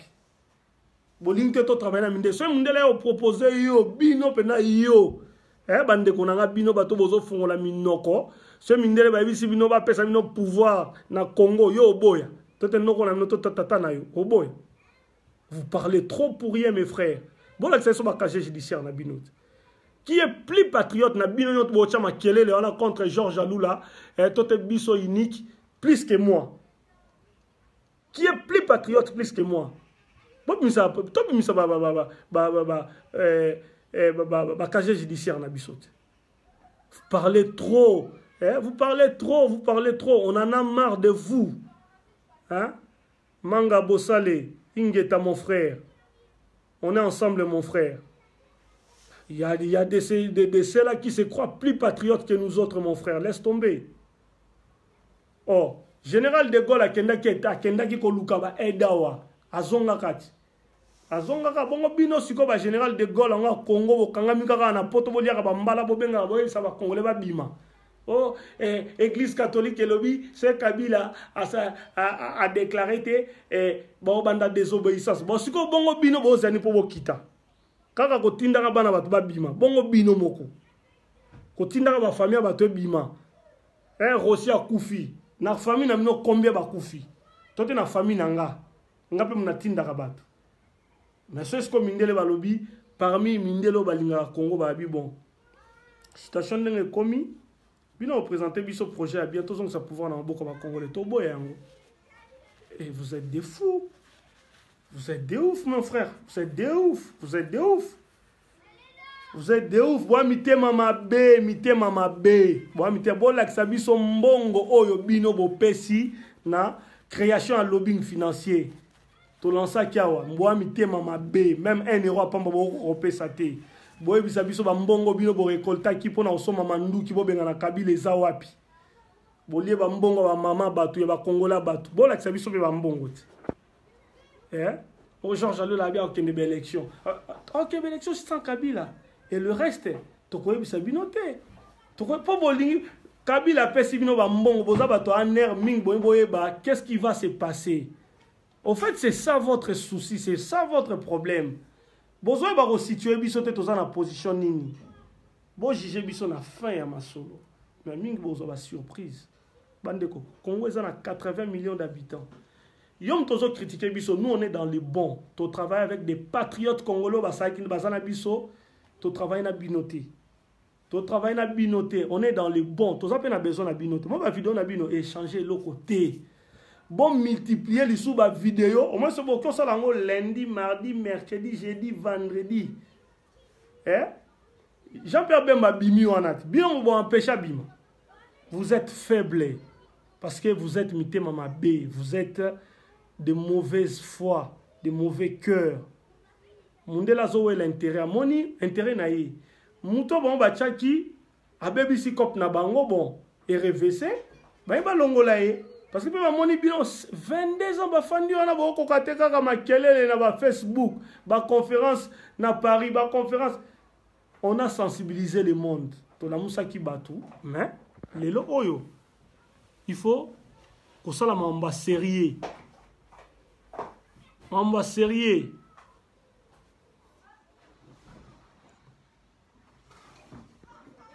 Mamba sérieux. Eh, mamba sérieux quoi? Kaka mitema, kaka mitema.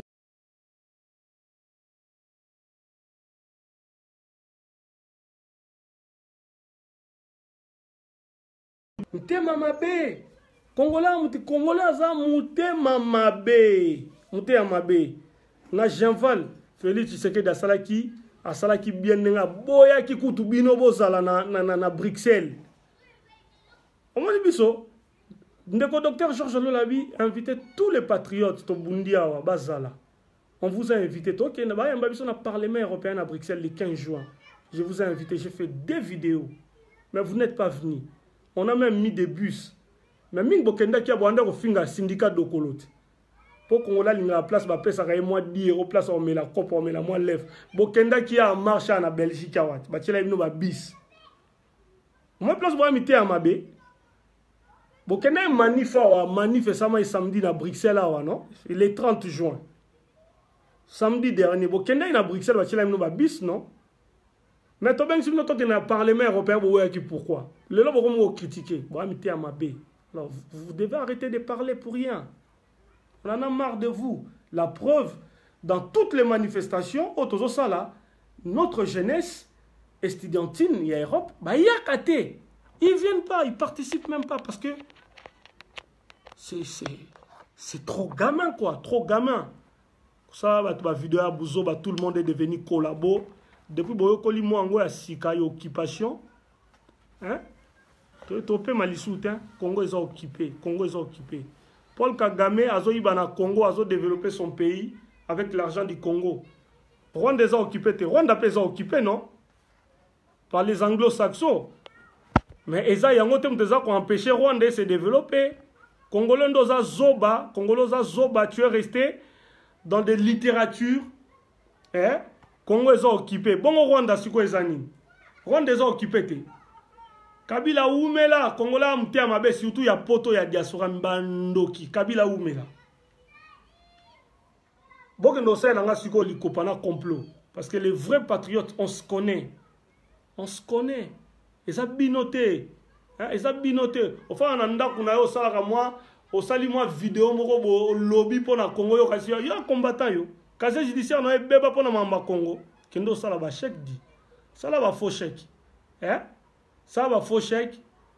Tout ça là, hein? Zela va pesa yo ba mbongo cotiser ba mbongo liaka ba mbongo ya batu.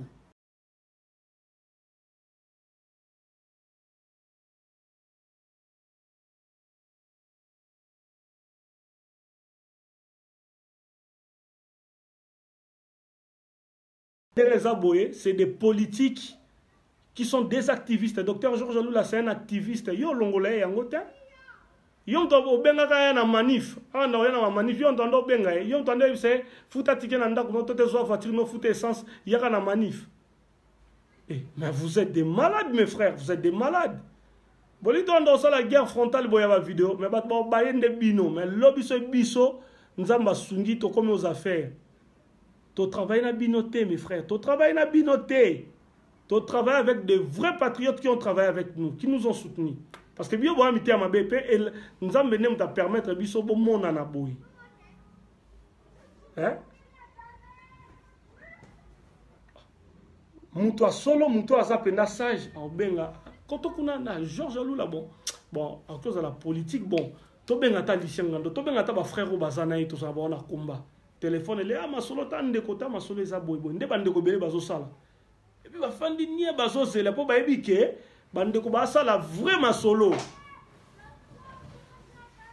Donc, bien, vous voyez que ba ndeko, nyo to ba vrai combattant, ba fandi nie, bino boleki bango bozari biso to banga bino te atozana soki ni no à YouTube ozana chaîne osala la vidéo on n'a pas peur de toi parce que tu n'es pas plus patriote que nous sauf seulement que toza biso no ba chemin belé ba voisin moyen tozo luka mutu nyo tout pour apporter solution à Congo ezali mutu na mutazo sala selon staff na bango structure na bango soki structure na bino ezana nia soso ndeko nanga kangaka munoko fanda oza congolais lobby to développer mboka ensemble préparer CV na yo parce que clientélisme ezalate pour Congo lobby ezala Congo ya compétence ndeko yo aza congolais atangita osala ba formation pour lobby pas se retrouver la critique ya pas moi Jean-Louis Azan le côté on s'en fout congolais on dit manga pe mututé on même mutu pas même on a poto otikala pe on dit maete eza muté ya mabe otobotama na congolais a muté ya mabe même mutu a benisa na poto ya na yo moko on dit maka epete la preuve a benisa na poto okoma na poto yo okoma ennemi na ye eza ndenge na bino ba congolais tozala bongo mitema mabe bondi maka mutu pete mais le problème tozala 80 millions de congolais na mboka to travailler na bango pour bino diaspora bo mitema mabe docteur Mukwege ya boyinie o atekaka ba organe o asalaka boyi o docteur Mukwege te o muto ba Hillary Clinton mais finalement bolingi nini o aza Burundi Fayula ya bo critiquer ye muta Ruberwa Félix Tshisekedi pe bo critiquer ye donc bien bo critiquera mutu nyonso tu ngwanda pe bo critiquera ngwanda mais na kuzu pe bozo soutenir ye mais bolingi nini bo bandoki lelo koy maman Justine Kasavubu bon boy bisanga maman Justine Kasavubu ye aleki Georges Alou la totena biso na ki patriotisme na place nini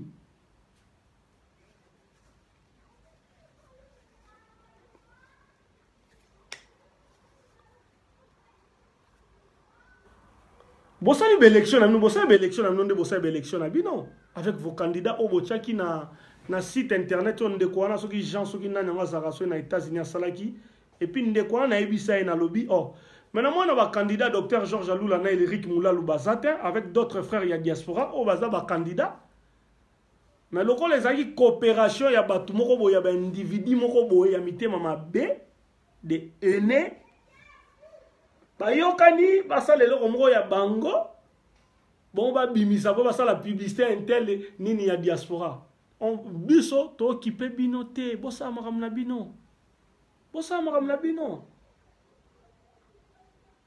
bosala makambo na bino bosala makambo na bino boya mitema mabe donc place o biso to komi ba video na bino te mutu eko arrêter processus wana place au biso to komi to zaka rande na ba preuve moi ba vidéo na bino eza ba preuve pour na lobby parce que image va effacer rater moi na informaticien na archivera toutes les vidéos to l'accès à bino ngol lobby moi nde Katumbi alobaki que non Kabila c'était un bon président jusqu'en 2015 ou 2016 to l'accès à bino ngol petit tolaksa bino ngondeko tolaksa bino élection sans Kabila kaka mabe comme yo ba kene na occupation élection avec l'occupation mais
Et bino ba congolais bolinka ka to tikala kaka na niveau oyo Rwanda comme ko développer ba voiture ya Volkswagen avec les coltons du Congo. Rwanda zo na Congo nos coltons, le Rwanda vole les coltons du Congo et les enfants rwandais, ils se moquent de nous dans des vidéos en chantant notre hymne national pour se moquer des Congolais qui sont idiots.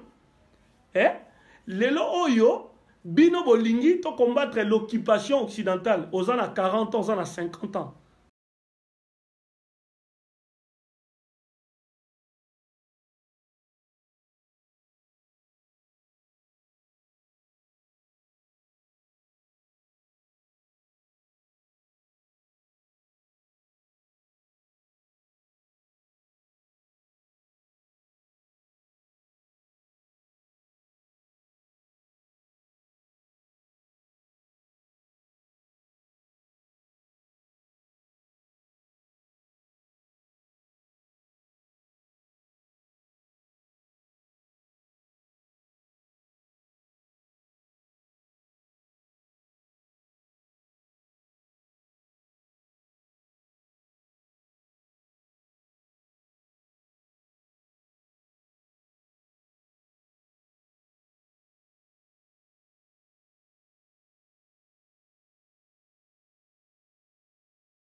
Tobongisa mboka na biso, tobongisa mboka na biso, tobongisa mboka na biso lobby, bongo totala so bino bo kita Kinshasa te. Que non, le roi Georges Alula za président, tote Jean-Pierre Bemba président, ngana ozonga Kinshasa te totala bino. Wane na ondima ba vrai patriote. To c'est le résultat final. Jean-Pierre Bemba Georges Alula aux affaires, bozonga mboka te, bo tikala, bo kepe na préfecture, bozonga sa mikanda na bino te.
Ces gens-là, parce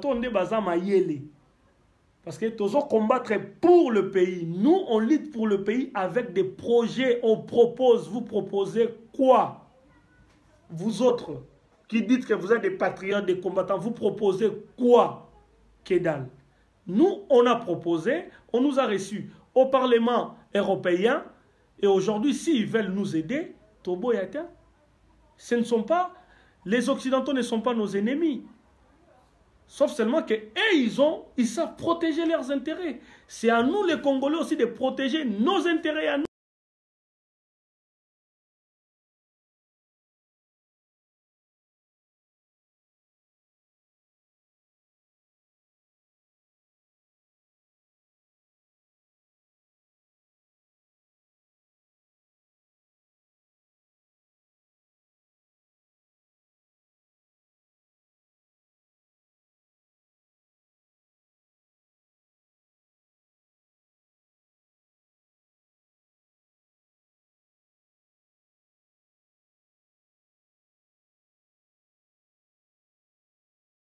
Kobengana pe bokipa mukolonini occupation batatana ba mama moya sikaboye koli yangwana bokotika pe mboka ya bokipa mukolonini parce que bokipa mutu baskangi bino bokotika pe mboka yango ya bakwe okipa mukolonini bosombi déjà manduki Du moment où tu as 1 euro à pas contribuer dans le lobby financier, arrêtez de distraire le peuple congolais.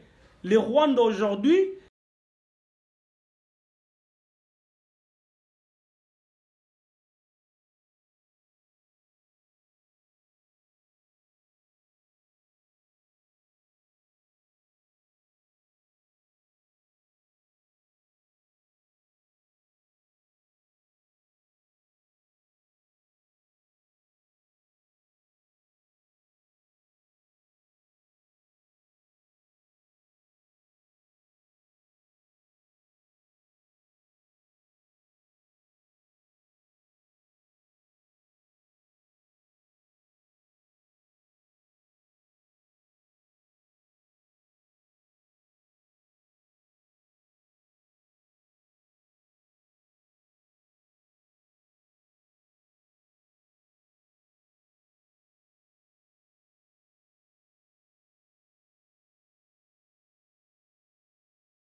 nous avons des femmes congolaises comme des femmes d'affaires. Mboka nous avons besoin de développer le lobby, des microcrédits pour développer Mboka.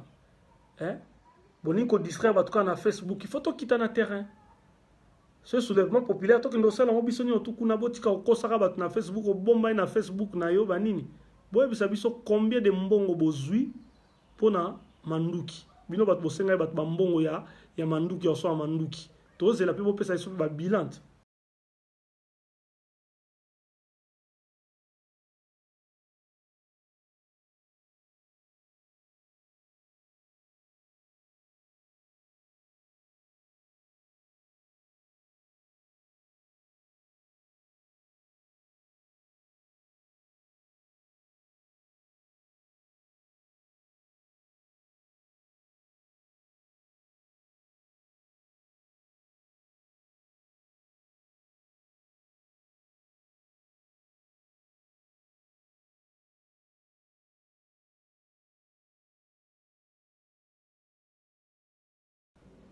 Botika babilo bozo sala.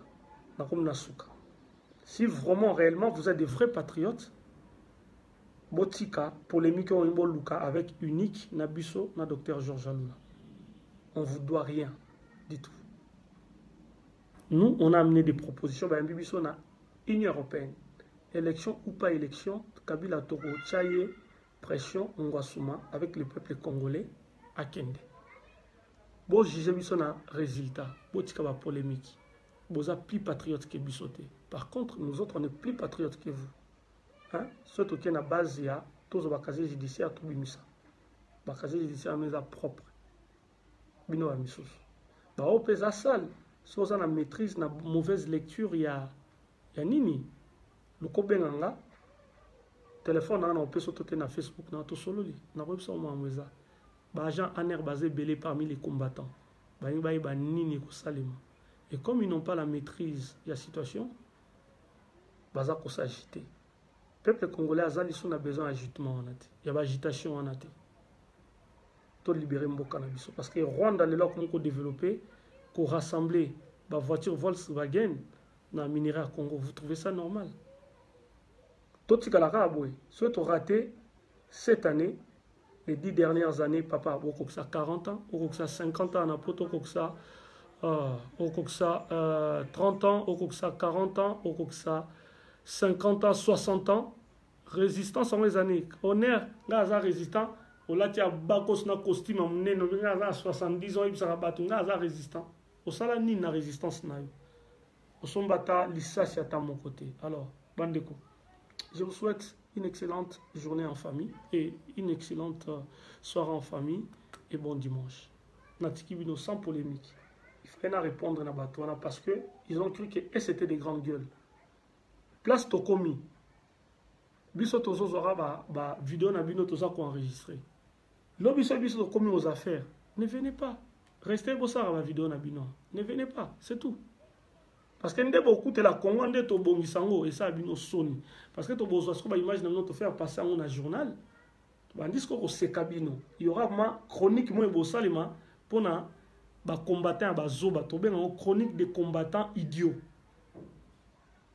Et ça va vous faire très mal parce que vous allez suivi par plus de 80 millions de Congolais. N'a pas photo na bino pour porter plainte contre elle parce que c'est chronique. Ndé salamara ndé tout le monde a guignol.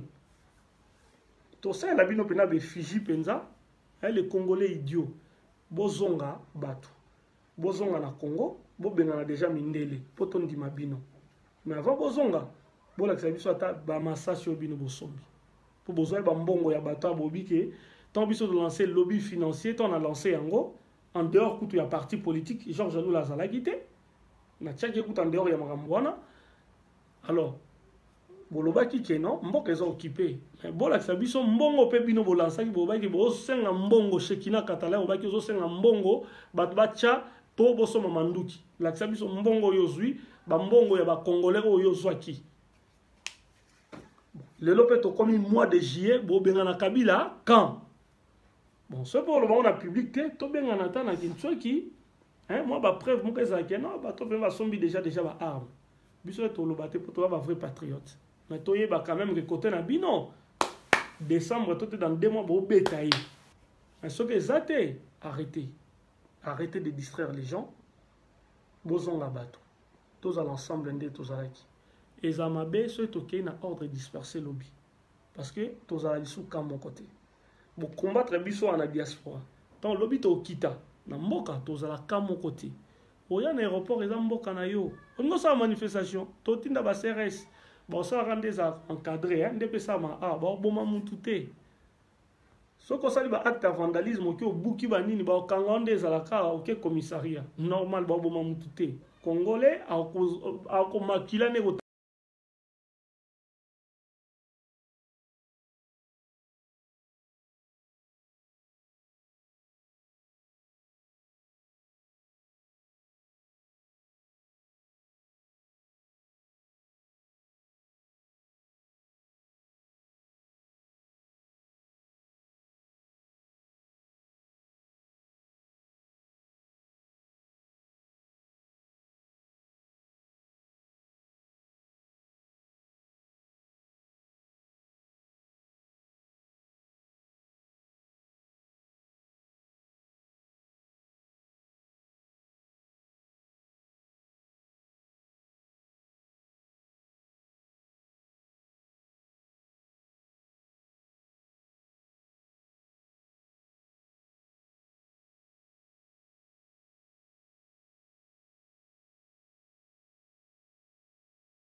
Super combattant, les super résistants, beaucoup de gens Kabila na mindele. Ndekombemba bimi, bisobi il est le bienvenu. Soka koya ko aider ba peuple congolais, à combattre aux peuple à souffrir mingi, surtout les gens de l'Équateur aussi.